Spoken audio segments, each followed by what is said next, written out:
Bueno, buenas noches a todos. Hoy me tuve que abstener de cantar porque tengo la garganta media embromada. Lo bueno para ustedes es que va a ser acotado el tiempo que tenga para hablar, así que vamos a intentar aprovecharlo. Estamos siguiendo una serie que tiene que ver con nuestra condición de administradores de los bienes o de las cosas, de los recursos que Dios ha puesto en nuestras manos. La Biblia dice que nosotros los creyentes hemos sido comprados por precio, utilizando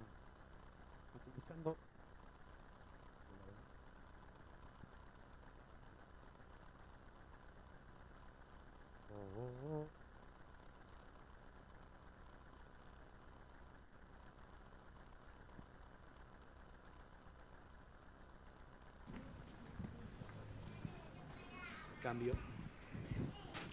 Bien, mucho mejor. Decía que eso es utilizando una figura que usa el Antiguo Testamento, pensando en aquel que es adquirido, ¿no? Adquirido por precio y para ser puesto en libertad. Y por esa razón la Biblia dice que todo lo que nosotros tenemos le pertenece al Señor. Y hemos pensado en tres grandes áreas de nuestra vida, de las cuales hemos recibido del Señor cosas para administrar.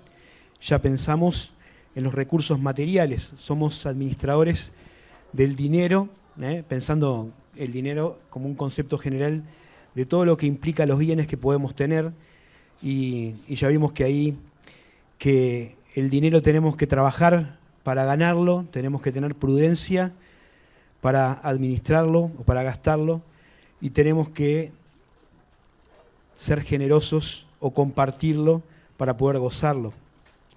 Y estamos analizando la segunda área de recursos que Dios puso en nuestra mano, que son los dones espirituales.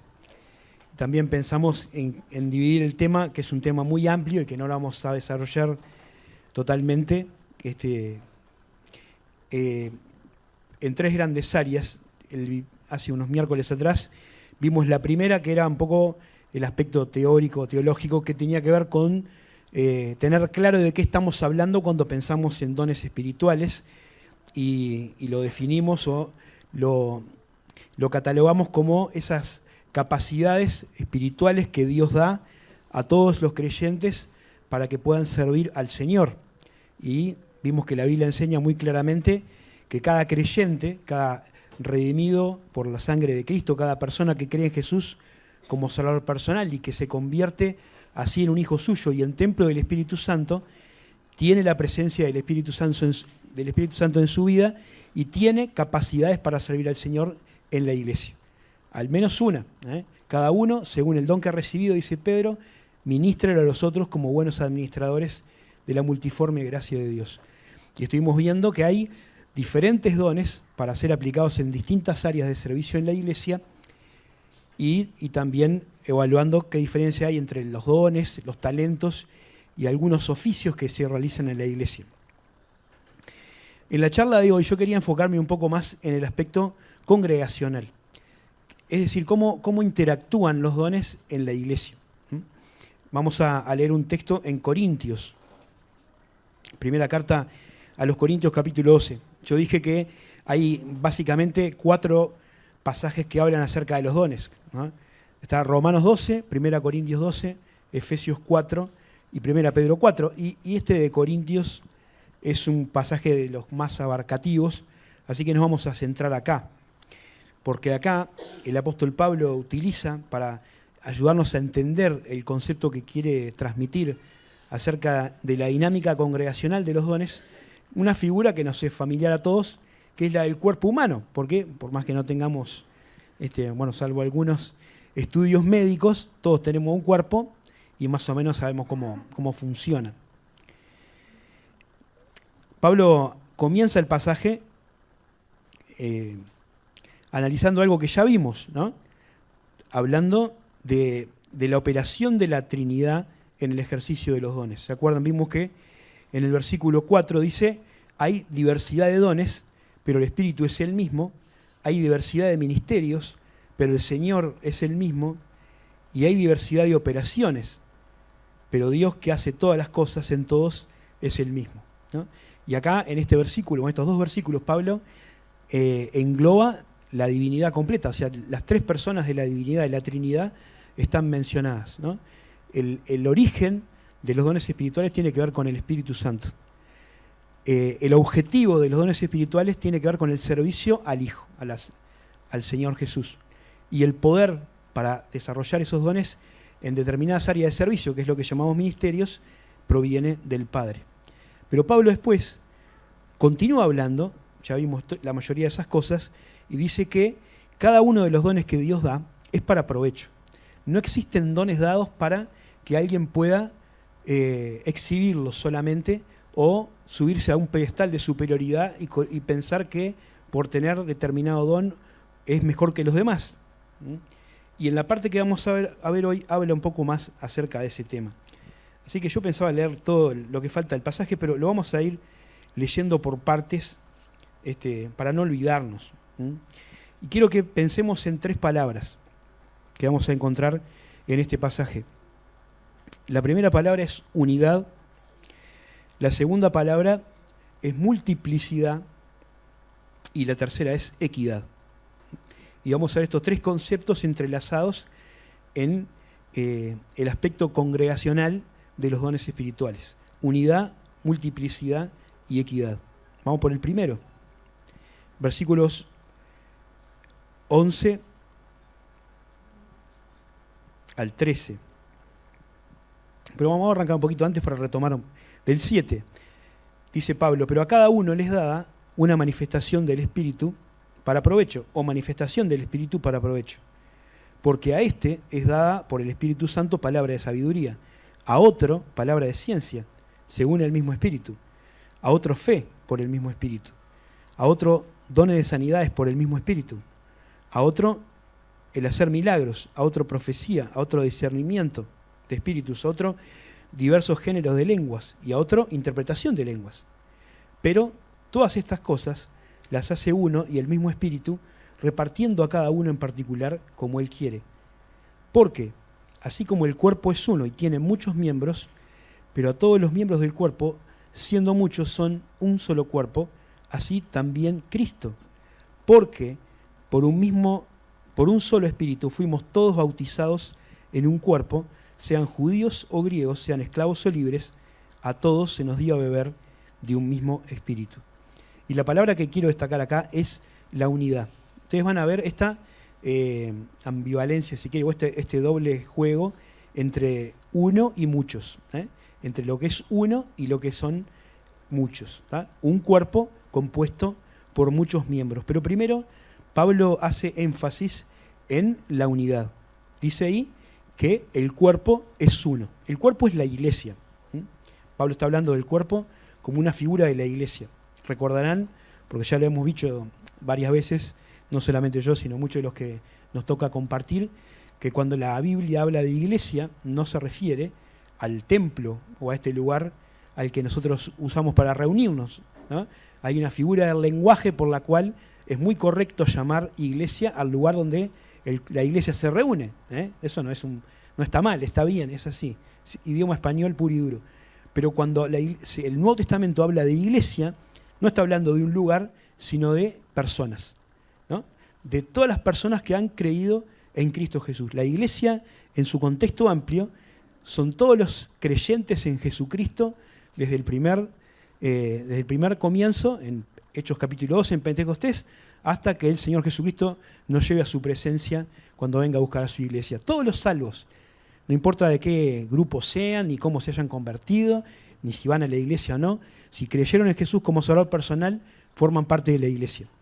Y esa iglesia general, o esa iglesia mundial o global, tiene manifestaciones en determinados lugares, en determinado tiempo, que es lo que nosotros llamamos la iglesia local.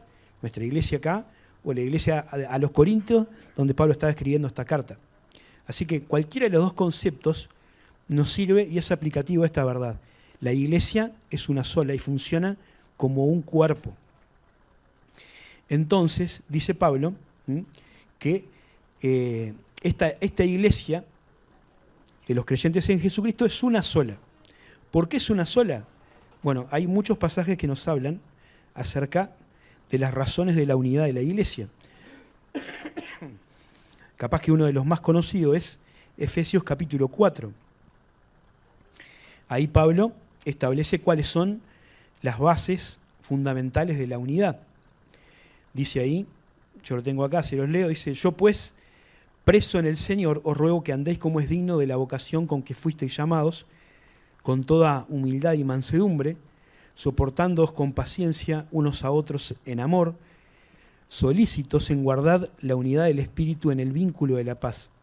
Un cuerpo, un espíritu, como también fuisteis llamados en una misma esperanza de vuestra vocación, un Señor, una fe, un bautismo, un Dios y Padre de todos, el cual es sobre todos y por todos y en todos, ¿no? Así que ahí Pablo dice que hay un montón de razones por las que la iglesia no puede ser sino un solo cuerpo, ¿no? Porque tenemos el mismo Dios, la misma fe, el mismo bautismo, el mismo llamado, el mismo Padre, ¿eh? Y lo que nos desafía a hacer como pueblo es a ser solícitos en guardar la unidad que el Espíritu Santo ha hecho. Nosotros no hacemos la unidad, ¿no? La unidad no es algo que dependa de alianzas humanas o de voluntades humanas, en que nos pongamos de acuerdo los diferentes grupos en hacer algo en común. Esa no es la unidad. La unidad consiste en que todos pertenecemos al mismo cuerpo. Y pertenecemos al mismo cuerpo porque el Espíritu Santo nos ha unido a todos a Cristo Jesús. Dice otra versión que lo que tenemos que hacer es esforzarnos por mantener la unidad creada por el Espíritu Santo por medio de la paz con que nos une. Y Juan 17, Jesús en realidad, en Juan 17, nos habla de la razón por la cual es tan importante ser solícitos en guardar la unidad en el vínculo de la paz. Y Jesús, cuando está orando por los discípulos y por todos los que habían de creer en Él, por la palabra de ellos, dice que tenemos que hacer práctica y visible la unidad, porque si no, nuestra credibilidad va a quedar cuestionada. Jesús dice en Juan 17, 21, para que orá al Padre, dice, para que todos sean uno, como tú y Padre, como tú, oh Padre, en mí y yo en ti, para que también ellos sean uno en nosotros, para que el mundo crea que tú me enviaste. Por eso nuestro deber es ser solícitos en guardar la unidad en el vínculo de la paz. Ahora Pablo en este pasaje agrega otra cosa que es muy importante, que es lo que comentaba recién. Somos uno porque todos los que creímos en Cristo fuimos unidos a Cristo por el Espíritu Santo, ¿no? Dice Pablo, porque por un solo Espíritu, en el versículo 13, por un solo Espíritu fuimos todos bautizados en un cuerpo, sean judíos o griegos, sean esclavos o libres, y a todos se nos dio a beber de un mismo Espíritu, ¿no? La razón de la unidad de la iglesia es el bautismo del Espíritu. Y acá hay que hacer una diferencia porque hay dos conceptos que son similares, pero que no son iguales. Una cosa es el bautismo con el Espíritu y otra cosa es el bautismo del Espíritu. El bautismo con el Espíritu tiene que ver con la venida del Espíritu Santo al mundo en Pentecostés, ¿no? ¿Se acuerdan que cuando Juan el Bautista estaba hablando acerca del que iba a venir, dijo que iba a venir uno que iba a bautizar a los discípulos con el Espíritu Santo, ¿no? De esta manera, el que bautiza es Cristo y el recipiente, ¿se acuerdan? Para ir un poquito para atrás, el bautismo tiene que ver con una palabra que se utilizaba para hablar de teñir telas, ¿no? ¿Se acuerdan de eso? Que creo que lo hemos mencionado varias veces. Entonces, la idea de la palabra bautizar es meter algo adentro de un recipiente, ¿no? Con un líquido para transformar su color, para teñir. En este caso, cuando hablamos del bautismo con el Espíritu, el que bautiza, ¿no? El que ejecuta la acción es Cristo. Cristo es el que bautiza con el Espíritu Santo, ¿no? Y el que es bautizado es el creyente. El creyente es metido en el Espíritu Santo. Eso tiene que ver con lo que Dios hizo cuando el Espíritu Santo descendió a la iglesia, ¿no? Para formar la iglesia en Hechos capítulo 2. Es un hecho único e irrepetible en la historia. Ese fue el momento en que el Señor bautizó a los creyentes con el Espíritu Santo. Después de eso, cuando una persona cree en Jesucristo, en ese momento el Espíritu Santo viene a cada creyente, ¿no? Pero la iglesia en su conjunto se dio en ese momento. El otro concepto es el bautismo del Espíritu. Y acá es diferente porque el que bautiza, ¿no? El agente que bautiza, el que hace la acción, es el Espíritu Santo. El que es bautizado es el creyente, pero el lugar en donde es sumergido, vamos a decir así, o metido, el recipiente, es Cristo.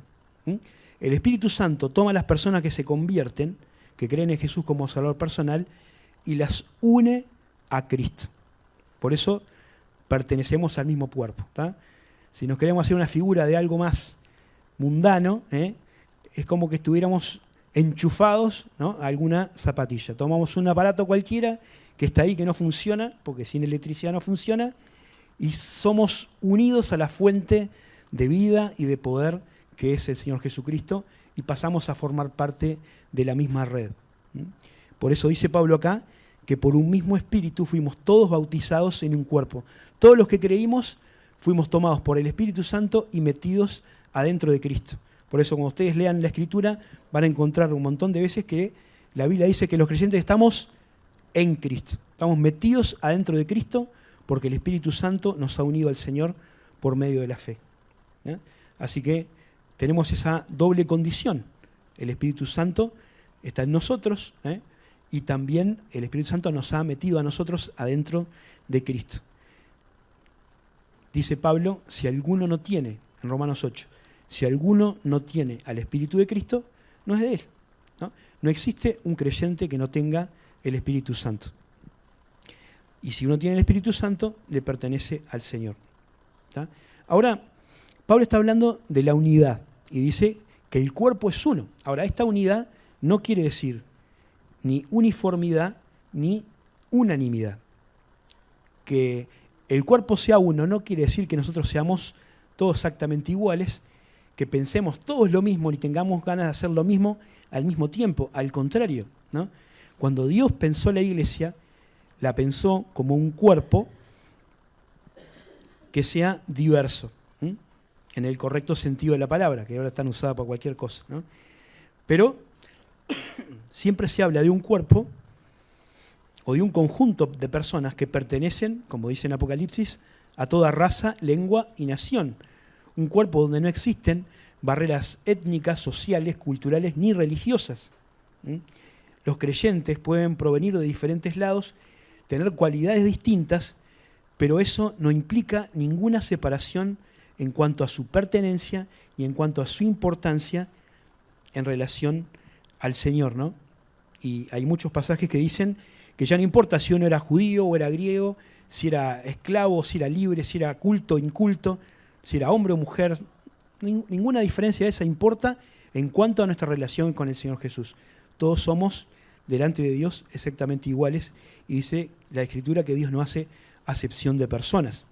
Así que esa variedad absolutamente maravillosa con la que Dios concibió la iglesia no solamente no es mala, sino que además es necesaria y provechosa, ¿no? Acá en este grupo nosotros tenemos muchas cosas en común, ¿no? Porque somos todo el mismo país, hablamos el mismo idioma, capaz que conocemos un montón de gente en común, pero también tenemos muchas cosas que nos diferencian, muchas historias distintas, muchos trasfondos distintos, y situaciones de nuestra vida son distintas. Pero Dios formó el cuerpo aprovechando esta variedad para darle a la iglesia un potencial. Y esas diferencias no solo tienen que ver con historias y con experiencias y con recursos y con inteligencia y todo lo demás, sino tienen que ver también con el don que Dios nos ha dado. Cada uno de nosotros tiene diferencias en cuanto a las manifestaciones del Espíritu que Dios le ha dado para provecho de los hermanos. Y entonces pasamos a la segunda parte que tiene que ver con la multiplicidad, ¿no?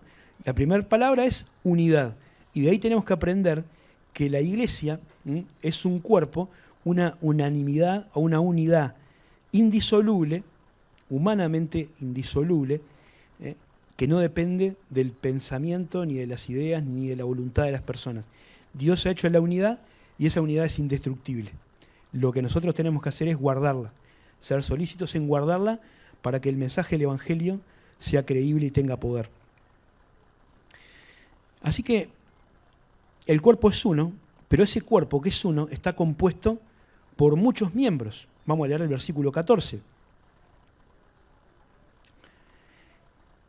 Pablo dice eso. Además, el cuerpo no es un solo miembro, sino muchos. Y si dijera el pie, porque no soy mano, no soy del cuerpo, ¿por eso no será del cuerpo? Y si dijera la oreja, porque no soy ojo, no soy del cuerpo, ¿por eso no será del cuerpo? Si todo el cuerpo fuese ojo, ¿dónde estaría el oído? Y si todo fuese oído, ¿dónde estaría el olfato?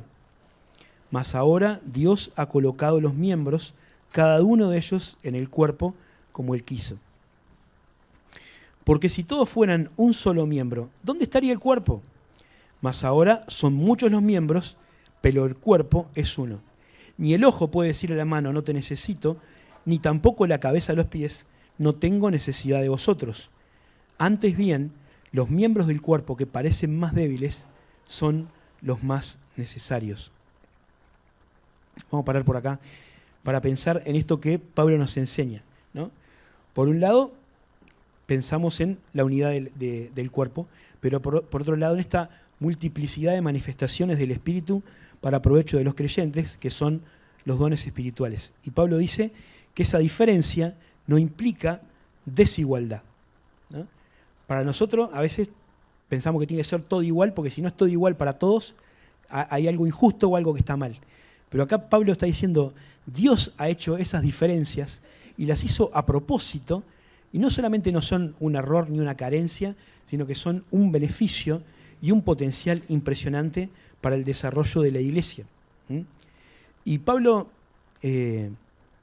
amonesta a las personas que no comprendían eso y que en esa falta de comprensión se quejaban, porque detrás de esta pregunta retórica o esta conversación supuesta, este razonamiento que hay del ojo, de la oreja y no sé qué, vemos que hay un trasfondo de una enseñanza, ¿no? Hay uno que dice, el pie dice, porque no soy mano, no soy del cuerpo, ¿no?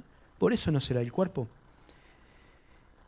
Las diferencias entre los miembros del cuerpo, ¿no?, obedecen a que fueron diseñados para una función diferente.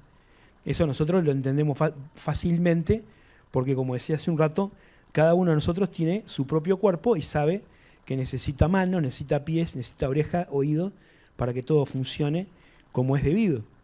Y si algún miembro no funciona o está lastimado o alguna cosa pasa, inmediatamente sentimos esa debilidad.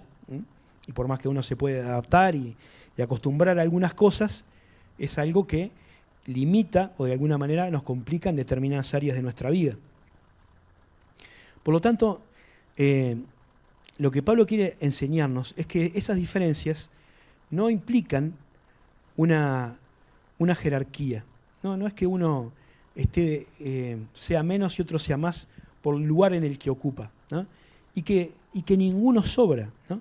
La primera lección es que tenemos que estar conformes con el lugar donde Dios nos ha colocado como miembros del cuerpo, porque ninguno sobra. Nadie puede decir, yo como no soy oreja, como no tengo el determinado don, para traducir la metáfora, como a mí no me tocó hacer tal cosa que me gustaría hacer, no pertenezco al cuerpo, no tengo nada que hacer, no sirvo para nada. No hay ningún miembro que sobre en el cuerpo. Cada uno tiene su función y para esa función fue específicamente diseñado por el Señor. Y a veces uno puede pensar que le gustaría hacer o desarrollar alguna otra tarea. El miércoles que estuvimos pidiendo esto, pensamos que uno tiene que probar para descubrir qué don tiene que involucrarse en el servicio del Señor y ver para qué el Señor le ha capacitado, ¿no? Pero después que uno se va dando cuenta de en qué área puede estar y en qué área no puede estar, por su propia experiencia y por la observación de hermanos maduros, no puede haber un resentimiento de decir, yo quería hacer tal cosa y como no tengo eso, entonces no sirvo para nada. No es una actitud madura, ni es una actitud bíblica, porque Pablo está enseñando que no podemos estar desconformes. El Señor es el que nos ha colocado donde Él quiso y es el que nos ha dado una función que es necesaria. Puede que no sea esa tan brillante que se ve ahí, ¿no? Que uno le gustaría hacer, pero es necesaria. Y el Señor te colocó en ese lugar para que vos la cumplas, para que vos la desarrolles. Ahora, más adelante leímos que hay otra posible actitud negativa. Por un lado está la queja, ¿no? Del que no es lo que le gustaría hacer. Por otro lado está la jactancia del que cree que puede funcionar solo. Por eso Pablo dice, ningún miembro le puede decir al otro, no te necesito. Ni la cabeza le puede decir a los pies, ¿no? No tengo necesidad de vosotros. Porque los miembros dependemos unos de los otros, ¿no? El cuerpo existe en tanto los miembros trabajen unidos entre sí.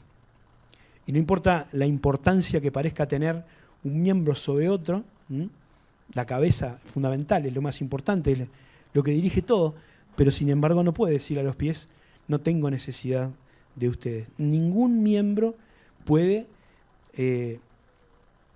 prescindir, la palabra que estaba buscando, de otro miembro del cuerpo. Porque para que se funcione correctamente, para que haya un desarrollo saludable, todos tienen que estar y todos tienen que trabajar en conjunto. Nadie es más que nadie por ejercer determinado don. En el capítulo 4 Pablo le había hecho a los creyentes, ¿no? Dice, ¿qué tienen que no hayan recibido? ¿No? Y si lo recibieron, ¿por qué se jactan? Es decir, Pablo está pensando en personas que por haber recibido determinados dones, que de repente tenían toda esa parafernalia de lo milagroso, se creían mejores que los demás. Y decía, bueno, permiso que acá vengo yo porque yo tengo tal don milagroso. Y Pablo dice, ¿pero de qué te jactas? Si tenés un don, ¿no? No importa cuál sea, si tenés un don, es porque Dios te lo dio, pero te lo dio por gracia. No hiciste ningún mérito, no estudiaste en ningún lugar. Nada de lo que hayas hecho tiene que ver con lo que Dios te dio. ¿Tá? Así que lo tenés porque te lo regalaron. Así que, ¿de qué te vas a jactar? ¿Por qué te agrandás? Y acá dice que no tenemos razón alguna para mirar por arriba del hombro a los demás, porque además de que somos todos iguales y que todos somos necesarios, nadie puede prescindir de otro. No hay dones más importantes que otros. Y dice algo mucho que es muy tremendo, ¿no? Que Dios, conociendo esta tendencia nuestra de la vanidad, ¿no? O a veces de admirar a determinadas personas por el don que tienen, o por la elocuencia, o por la excelencia, o por lo que sean, Dios equilibró el cuerpo. La tercera palabra es equidad. El cuerpo es uno, el cuerpo tiene muchos miembros, todos los miembros tienen su función, y la tercera palabra es la equidad. Dios equilibró el cuerpo. Dios equilibró el cuerpo. Vamos a ver, Dios no evalúa las cosas de la misma manera en que nosotros la evaluamos. A nosotros nos deslumbra de repente la elocuencia de una persona o su habilidad para hacer algo o el carisma que tiene para conducir, para guiar, la chispa, yo qué sé, que algo salga maravillosamente bien, que haya mucha gente en un lugar. Todas esas cosas a nosotros nos llaman mucho la atención. Pero cuando uno mira la forma en que Dios evalúa las cosas, nos damos cuenta de que no necesariamente las personas que tienen más éxito desde el punto de vista humano son los que van a tener mayor reconocimiento de parte del Señor, ¿no? Creo que el domingo Mauro comentaba, ahora no me acuerdo, no quiero decir mal, pero ese pasaje donde Jesús le dice a algunas personas que habían hecho milagros, que habían echado fuera demonios y que habían hecho un montón de maravillas que todo el mundo había aplaudido, Jesús me dice, no sé quién son, no, José fue, ¿no? El viernes. La cabeza no manda del todo bien, ¿no? ¿Ustedes quién son? Habían hecho cosas maravillosas, ¿no? Espectaculares, pero el Señor no los conocía. Porque la evaluación del Señor en el tribunal de Cristo no va a tener que ver con lo que uno haya hecho solamente, sino por la motivación que lo impulsó a hacerlo, ¿no? Lo que se va a premiar no es solamente el hecho, sino lo que fue la causa por la cual ese hecho se hizo, ¿no? Y ahí va a venir la recompensa de parte del Señor. Así que tengamos cuidado de dejarnos llevar por las cosas que el mundo admira, porque el Señor mira de otra manera. Por eso Dios dice que ordenó el cuerpo, dando más abundante honor al que le faltaba. Versículo 23. Retomamos desde el 22. Antes bien, los miembros del cuerpo que parecen más débiles son los más necesarios. Y aquellos del cuerpo que nos parecen menos dignos, a estos vestimos más dignamente. Y a los que entre nosotros son menos decorosos se tratan con más decoro. Porque los que en nosotros son más decorosos, no tienen necesidad, pero Dios ordenó el cuerpo, dando más abundante honor al que le faltaba, para que no haya desavenencia, o para que no haya discrepancia o división en el cuerpo, sino que los miembros todos se preocupen los unos por los otros. De manera que si un miembro padece, todos los miembros se duelen con él, y si un miembro recibe honra, todos los miembros con él se gozan. Vosotros, pues, sois el cuerpo de Cristo, y miembros cada uno en particular. Y a unos puso Dios en la iglesia, primeramente apóstoles, luego profetas, lo tercero maestros, luego los que hacen milagros, después los que sanan, los que ayudan, los que administran, los que tienen don de lengua. ¿Son todos apóstoles? Son preguntas retóricas. ¿Cuál es la respuesta a esta pregunta? No. O sea, no hay manifestaciones del Espíritu que demuestren la presencia del Espíritu Santo. Lo que demuestra la presencia del Espíritu Santo, como están estudiando las damas en sus reuniones, es el fruto del Espíritu Santo, ¿no? El fruto del Espíritu Santo es lo que demuestra que una persona es creyente. Las manifestaciones del Espíritu no son para todos iguales. ¿Son todos apóstoles? No. ¿Son todos profetas? No. ¿Todos maestros? No. ¿Hacen todos milagros? No. ¿Tienen dones de sanidad todos? No. ¿Hablan todos lengua? No. No interpretan todos. Por igual, pues, los dones mejores, pues yo os muestro aún un camino más excelente. Pero ese camino excelente no es de ahora, no es para ahora. Quiero terminar pensando en lo que quiere decir la equidad. Dios da más abundante honor al que le faltaba. El brillo de los dones que tienen más exposición es seductor, pero la importancia que Dios le da a las cosas no es igual, ¿eh?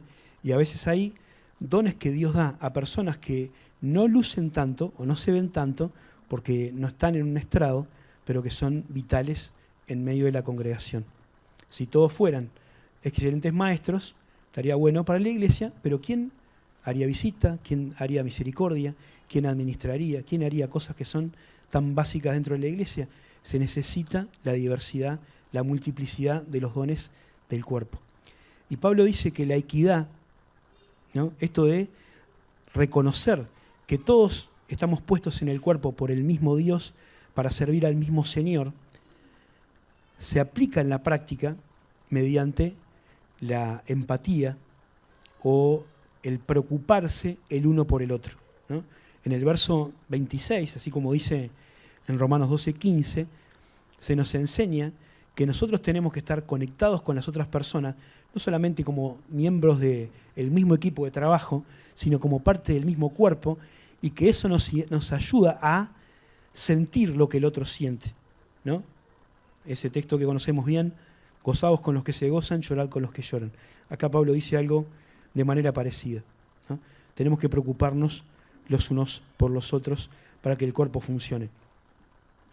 Así que tenemos que recordar que tenemos que estar conformes con el don que Dios nos ha dado, porque nadie sobra en el cuerpo. Tenemos que recordar que la mutua dependencia, entre los dones. Todos nos precisamos unos a otros, nadie es prescindible. La tercera lección es que los dones más atractivos no son los más importantes, porque Dios equilibró el cuerpo. Y la última cosa que tenemos que recordar es que tenemos que preocuparnos unos por otros. Unidad mutua entre nosotros y unidad con Cristo. Termino leyendo Efesios capítulo 4, versículo 15. Dice, sino que siguiendo la verdad en amor, crezcamos en todo en aquel que es la cabeza.